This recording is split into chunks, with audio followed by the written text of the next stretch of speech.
വർഷത്തിൽ വെറും 4 മാസം മാത്രം ഹിമാലയം ഈ ലോകത്തിന് വേണ്ടി തുറന്നു കൊടുക്കുന്ന ഒരു സീക്രട്ട് വാലി ഉണ്ട്. 12,000 അടി ഉയരത്തിൽ സ്ഥിതി ചെയ്യുന്ന ഈ വാലി യുനെസ്കോയുടെ ലോക പൈതൃക പട്ടികയിൽ വരെ ഇടം പിടിച്ചിട്ടുണ്ട്. അതെ, ഇതാണ് ഉത്തരാഖണ്ഡിലെ വാലി ഓഫ് ഫ്ലവേഴ്സ്. ജൂലൈ മുതൽ സെപ്റ്റംബർ വരെയുള്ള മഴക്കാലത്താണ് വാലി ഏറ്റവും അടിപൊളിയായിട്ട് നമുക്ക് കാണാൻ പറ്റുന്നത് കേട്ടോ. ഏകദേശം 500ഓളം വ്യത്യസ്ത ഇനത്തിലുള്ള പൂക്കളാണ് ഇവിടെ അന്നേരം വിരിഞ്ഞു നിൽക്കുന്നുണ്ടാവും. ഒന്ന് ആലോചിച്ച് നോക്കിയ ആ ഒരു സീന്. വാലിനെ പറ്റി പറയുകയാണെങ്കിൽ 1931 വഴി തെറ്റി വന്നൊരു ട്രക്കർ കണ്ടുപിടിച്ചതാണ് കേട്ടോ ഈ അത്ഭുത ലോകം. അയാളെങ്ങാനും വഴി തെറ്റി വന്നില്ലെങ്കിൽ നമുക്കിതൊന്നും കാണാൻ പോലും പറ്റിയിരുന്നില്ല അല്ലേ. 4 കിലോമീറ്റർ കുത്തനെയുള്ള കയറ്റൊക്കെ കയറി പിന്നെ നമ്മൾ എത്തുന്ന ഒരു അത്ഭുത ലോകത്തോട്ടാണ്. അത് കഴിഞ്ഞ് കുറച്ചും കൂടെ മുന്നോട്ട് നടന്നിട്ടുണ്ടെങ്കിൽ നമുക്കൊരു ശവകുടീരം കാണാം.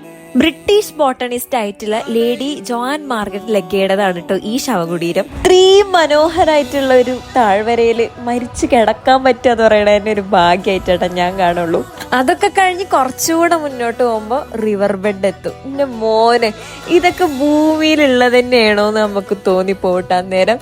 ആൻഡ് ഞാൻ ഇപ്പോഴും പറയണു, 2026 വിഷൻ ബോർഡ് ഉണ്ടാക്കിയപ്പോൾ വെറുതെ ഇട്ടൊരാഗ്രഹം ഇവിടം വരെ എത്തിയിട്ടുണ്ടെങ്കിൽ എന്തായാലും നിങ്ങളെ കൊണ്ടൊക്കെ നിങ്ങളുടെ എല്ലാ ആഗ്രഹവും ചെയ്യാൻ പറ്റും. അപ്പോൾ വേഗം തന്നെ വീഡിയോ നിങ്ങളുടെ ഫ്രണ്ട്സിന് അയച്ചു കൊടുത്തിട്ട് ആ പെൻഡിങ്ങിൽ വെച്ചിട്ടുള്ള ട്രിപ്പില്ലേ അതങ്ങ് പോയിക്കോളി.